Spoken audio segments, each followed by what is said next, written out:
আচ্ছা যাই হোক, শুরু করি। আমরা সংখ্যা পদ্ধতি সম্পর্কে জানতেছিলাম, তাই না? তো দেখি সংখ্যা পদ্ধতি, এই সংখ্যা পদ্ধতিতে আমরা দেখতে পাবো কয় ধরনের সংখ্যা? 4 ধরনের সংখ্যা। একটা হচ্ছে দশমিক, দশমিক, একটা হচ্ছে অক্টাল, একটা হচ্ছে হেক্সা ডেসিমেল, আর একটা হচ্ছে বাইনারি। আচ্ছা, এখন আমাদের যেটা জানতে হবে বেস বা ভিত্তি। ভিত্তি মানে কি? কয়টা সংখ্যা থাকবে।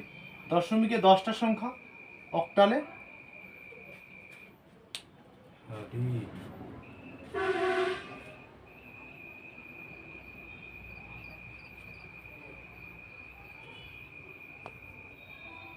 খুব লাকিলি গাইস কারেন্ট চলে গেছে।